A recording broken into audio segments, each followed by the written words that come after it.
अगर आपने avatar movie देखी है then I am pretty sure कि आपको एवेटार प्रोग्राम के बारे में याद ही होगा।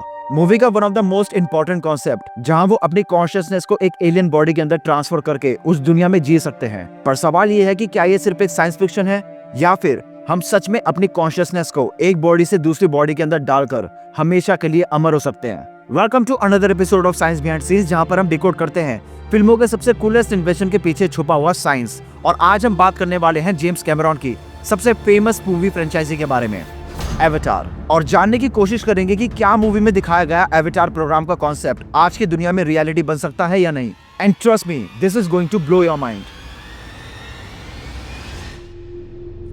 मूवी की कहानी शुरू होती है ईयर 2154 में। अर्थ अब पूरी तरह से खत्म होने की कगार पर है। पोल्यूशन, ओवर पॉपुलेशन और रिसोर्सेज खत्म होते जा रहे हैं। अपनी दुनिया को बर्बाद करने के बाद ह्यूमैनिटी डेस्परेट हो चुकी है एक नई जगह की तलाश के लिए, और तब उन्हें मिलता है एक ट्रेजर मून, पेंडोरा।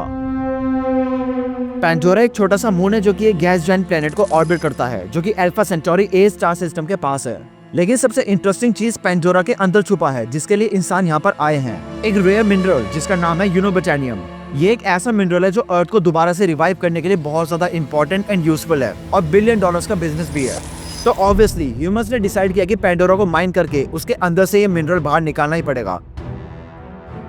बस एक प्रॉब्लम थी, पेंडोरा की हवा इंसानों को मार देती है विद इन मिनट्स, क्योंकि पेंडोरा की हवा इंसानों के लिए बहुत ज्यादा टॉक्सिक है, जो कि उन्हें सिर्फ 10 सेकंड के अंदर मार सकती है। अब अगर तुम किसी एलियन प्लेनेट पे सर्वाइव नहीं कर सकते तो क्या करोगे? सूट पहनोगे? ऑक्सीजन टैंक पहनोगे? नहीं, ह्यूमंस ने एक और इंसेन आइडिया निकाला, अपनी कॉन्शियसनेस को एक हाइब्रिड बॉडी के अंदर डाल दो। और यही था एवेटार प्रोग्राम। साइंटिस्ट ने डिसाइड किया कि वो एक ऐसी बायोलॉजिकल बॉडी बनाएंगे जो नावी के जैसी दिखती हो। नावी एक्चुअली पेंडोरा में रहने वाले लोग होते थे।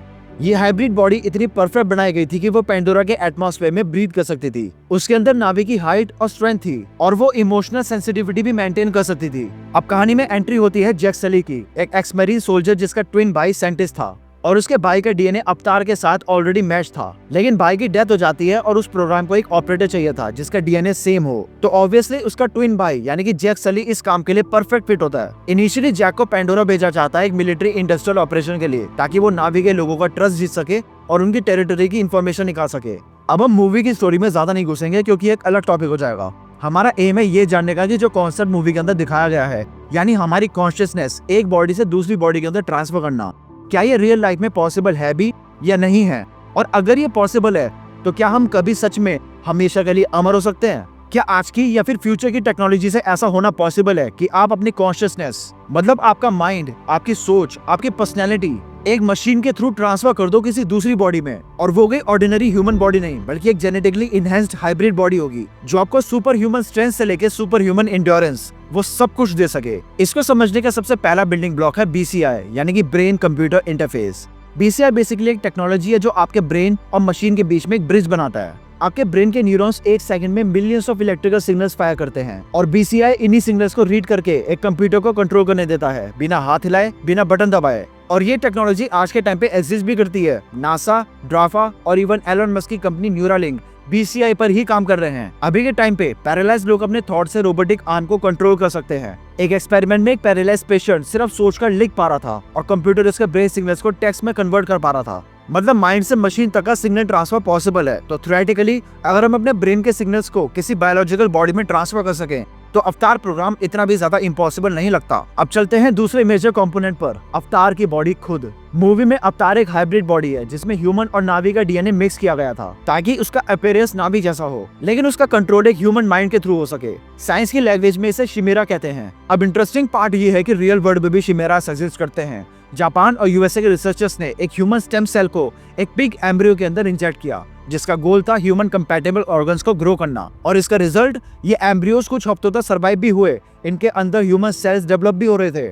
लेकिन अभी तक हम कंप्लीट हाइब्रिड बॉडी नहीं बना पाए, पर ये रिसर्च प्रूव करती है कि cross species cellular integration possible है। मूवी में जैक सली अपनी कॉन्शियसनेस एक न्यूरल लिंक मशीन के अंदर डालता है, जो एक रेडियो न्यूरल कनेक्शन के थ्रू उसकी अवतार बॉडी से कनेक्टेड होती है, और जैसे ही वो कनेक्शन पूरा हो जाता है उसकी नावी बॉडी एक्टिवेट हो जाती है। अब रियल वर्ल्ड में ये चीज और भी ज्यादा वाइल्ड हो जाती है। न्यूरो साइंस में इसे कनेक्शन ट्रांसफर या माइंड अपलोडिंग कहते हैं। साइंटिस्टों ने इस कॉन्सेप्ट पे बहुत ज्यादा रिसर्च कर रखी है। क्या हम किसी दिन अपने ब्रेन का डिजिटल मैप बनाकर उस ब्रेन को किसी और मीडियम में अपलोड कर सकते हैं? एक आइडिया ये भी है कि अगर हम अपने हर न्यूरॉन का स्ट्रक्चर और उसका इलेक्ट्रिकल पैटर्न मैप कर लें तो थ्योरेटिकली हम अपने माइंड की कॉपी एक डिजिटल प्लेटफॉर्म या फिर दूसरे ब्रेन में ट्रांसफर कर सकते हैं, लेकिन ये काम बहुत ही ज्यादा टफ है क्योंकि एक ह्यूमन बॉडी के अंदर 86 बिलियन न्यूरॉन्स होते हैं और उनके बीच में ट्रिलियंस ऑफ कनेक्शंस होते हैं जिन्हें सिनेप्सिस कहते हैं। और सबसे बड़ा सवाल तो ये है कि कॉन्शियसनेस एक्चुअली है क्या, हमें तो ये भी नहीं पता।